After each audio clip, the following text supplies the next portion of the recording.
Son las 2 de la mañana y media. Ya pidieron comida, por supuesto. Están en sala de urgencias y hay que comer, obviamente. Se llaman urgencias metabólicas. Y tienen 13 pacientes a su cargo. De estos 13 pacientes, 12 van a revolarse a sus casas felices, no pasa nada. Un paciente tal vez se tenga que quedar, quién sabe, pues a ver si le pongo un poquito de paracetamol y mejoralito y le vaya bien. Y de repente, todo tranquilo, escuchan cómo suena el teléfono rojo de la central de enfermería. Y ese momento se quedan paralizados. ¿Por qué? Porque es su primera guardia solos. Tienen años estudiando, tienen muchas desveladas, tienen noches y noches en la biblioteca y en el hospital y demás. Y todos esos años, desvelo, sacrificar cosas, se resumen en esta llamada. El tiempo va cambiando dependiendo del contexto con el que tú pues, veas. Por ejemplo, si tú estás esperando una llamada que pueda cambiar tu vida y la vida de alguien, pues esa llamada de 2 minutos parece una llamada de 30 minutos. Es desesperante como ver a la enfermera, toma el teléfono, contesta y sabe que esa llamada significa algo malo.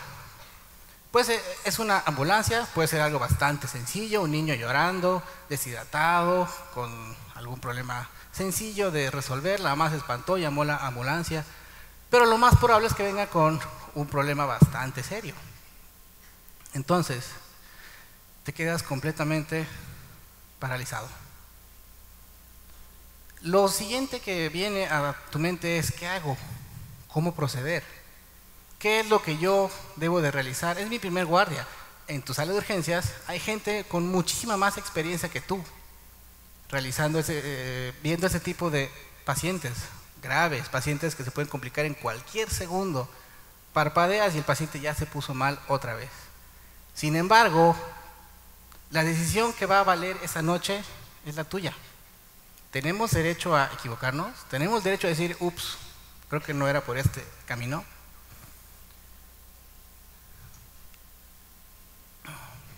Vamos a realizar una pequeña pausa.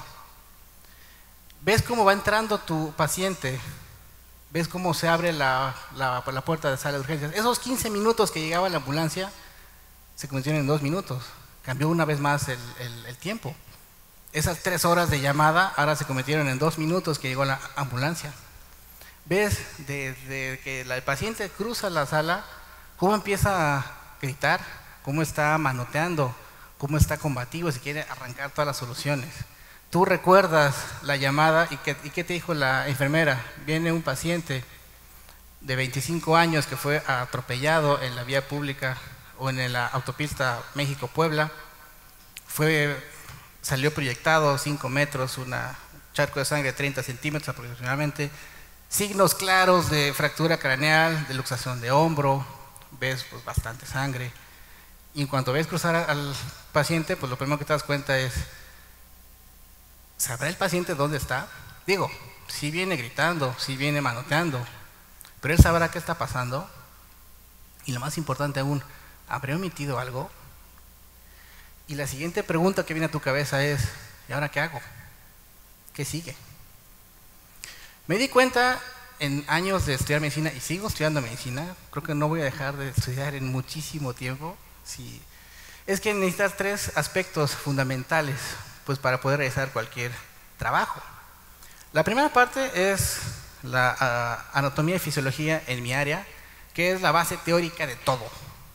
La anatomía es saber cómo está conformado el cuerpo humano, y la fisiología es saber cómo funciona el cuerpo humano. No podemos siquiera pensar en diagnosticar algo sin saber cómo funciona normalmente. Representado a cualquier otra carrera de trabajo, pues es la parte teórica, que es básica y elemental para poder hacer lo que sea, aunque no sea experta en esa área. Lo segundo es el sentido común. ¿Qué es el sentido común? ¿Se puede aumentar el sentido común? Hay muchísimas definiciones y qué flojera leerlas todas. Vámonos con la más simple. Hacer las cosas de la manera más lógica posible, de la forma más racional posible y la forma más sencilla posible. La distancia más corta entre 2 puntos es una línea recta. A veces hay que curvearle un poco, pero si la mantenemos lo más recta posible y es lo más lógico, pues adelante, es lo más fácil, sencillo y casi siempre efectivo. Y esto nos lleva al tercer punto, que a mi criterio es la más importante para desenvolverse en cualquier área e incluso para vivir el día a día, tomar decisiones. Y viene la pregunta, ¿por qué es tan fácil quedarse paralizado? Recordemos que tenemos 6 años estudiando medicina, lo que ustedes gusten, y cuando llega un problema del cual has estudiado mucho, has leído mucho, y se supone que sabes mucho, te quedas paralizado, con tan solo una llamada de 2 minutos. ¿Por qué? Si tienes la teoría, tienes sentido común, y sin embargo, te quedas completamente en blanco y te quieres tú desmayar en ese momento. ¿Por qué es tan sencillo el no hacer nada? Porque es lo más fácil, por supuesto. ¿Le pongo o no le pongo? No, mejor no hago nada y que venga el médico en la noche. Vamos a ser un poco fríos y vamos a aterrizar nuestro contexto. Al día hay 1000 accidentes en el país. Este es un reporte del INEGI. De estos 1000 accidentes, más de la mitad, un 60% va a terminar en sala de urgencias, donde puede ser un simple golpe, raspón, un punto de sutura, pero 1 de cada 2 de esos pacientes relativamente no graves van a terminar en estado bastante grave. ¿Cómo es el caso del paciente que estamos viendo? Volvamos a nuestro paciente. Ves cómo la camilla se va llenando de sangre. Los paramédicos la pasan de la camilla, de la ambulancia a la camilla rígida, y automáticamente ves cómo en la cabeza va brotando sangre, y tú dices, ¿por qué tanta sangre, Dios? ¿Ves una fractura bastante evidente y será malo el hueso roto? Pues sí. ¿Qué tan malo es? No lo sé, pero se ve malo, se ve muy, muy, muy malo. ¿Qué puede pasar ahora? Lo siguiente que tú ves, investigas, pues palpas todo el cuerpo, haces el ABCDE, tan sencillo como las 5 primeras letras, ¿no? ABCDE. A, vía aérea y control cervical, donde tú tienes que ver que el paciente pues pueda respirar bien, que el paciente tenga permeable, el aire pueda entrar de la nariz hacia los pulmones. Tú ves, si eso está bien, puede pasar el aire, pasas a la B, que es el paciente pueda ventilar él solo. Una cosa es que el aire tenga por dónde pasar y otra cosa es que el cuerpo haga que ese aire pase. Automáticamente cuando tú ves el tórax, ves que no se expande igual, sino de un lado sí, del otro no. Y ahí es la primera decisión importante que vas a tomar ese momento. ¿Qué hago? Si el pulmón está ponchado, mi sentido común, ¿qué me dice? Pues tengo que desponcharlo. Tomo una aguja, palpo, pico y se escucha un... Tan sencillo como eso, y mi corazón vuelve a latir tranquilo porque el paciente va a respirar otra vez. Vámonos con la C, circulación y control de hemorragias. Vemos cuánta sangre está perdiendo el paciente. Y vámonos a la primera parte de teoría. Si el cuerpo tiene 5 a 6 litros de sangre y mi paciente perdió 300 del charco, más una fractura de hombro que es medio litro, más otros 2 litros del fémur, más la cantidad de litro que tiene algo clavado en la panza, más lo que no sé que tiene sangrado interno, vamos más de 3 litros. Entonces ese paciente perdió más de la mitad de su sangre. La sangre es un líquido. ¿Cómo repongo eso de manera rápida? Si le falta agua, pues le pongo agua. Canalízalo 2 vías, pásale a chorro, abre las 2, pásale muchísima cantidad de agua y por lo menos ese paciente por esos 10 minutos va a estar vivo.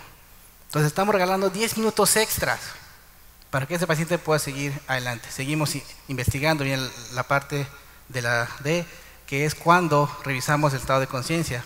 Viene la parte de la E, que es cuando revisamos completo a nuestro paciente. En tan solo 15 minutos hemos hecho acciones que nos han tomado años de conocimiento y los hemos resumido ahora. Siguiendo 3 leyes básicas: teoría, sentido común, y derivamos en tomar decisiones, que es lo más importante. No nos quedamos parados. Esto nos lleva a entender que las decisiones son simples decisiones. No hay buenas ni malas. ¿Por qué? Porque depende mucho del contexto en el cual tú tomes esa decisión y en algún momento te parece una muy buena idea tomar esa decisión. Por ejemplo, hay un estudio del doctor Lifshitz publicado en la UNAM que nos dice cuáles son las variables relacionadas al mayor riesgo de errores médicos, porque los médicos también son humanos y también tomamos muy malas decisiones. Sin embargo, en el contexto de ese momento pareció una buena idea. Viéndolo a retrospectiva, no era tan buena idea. Vemos que la primera causa relacionada a un mayor riesgo médico es la inexperiencia de los médicos o el personal, es decir, médicos jóvenes. Y recordemos que nuestro paciente era nuestra primera guardia solos. Sí tuvimos muchísimas guardias en internado con el adscrito y que tú puedes tomar cierta cantidad de decisiones, pero al final tu adscrito firmaba tu hoja y listo, la responsabilidad era de él. O si hacía algo mal, te lo corregía. Aquí estás solo. Acá te equivocas y no hay quien te va a decir estás bien, estás mal. ¿Cómo es entonces que los médicos jóvenes vamos a tomar decisiones? Nuestro mapa básico, teoría, sentido común, deriva en tomar decisiones. También hay pacientes en los extremos de la vida, que son mucho más complicados, son diferentes, etc. Atención en urgencias, esa es otra variable de errores médicos. ¿Por qué? Por el tiempo. Cuando empezamos, dijimos que los 15 minutos pueden durar 2 minutos o parecen 3 horas, depende del contexto. Si ustedes ven un paciente que viene con un sangrado del dedo, pues son 15 minutos. Si viene un paciente con un sangrado que nada más levantan la gasa y se vacía medio corazón en el suelo, ven un charco, pues ahí sí ya no son 15 minutos, esos se te van pero rapidísimo. Entonces, ¿cómo es que nosotros podamos hacer para que nuestras decisiones estén basadas en algo que nos dé más confianza en nosotros mismos? En medicina, por ejemplo, hay muchos protocolos que nos enseñan para poder tomar estas decisiones. ¿Qué es un protocolo? Una definición bastante buena del Colegio Americano de Cirujanos. Es un conjunto de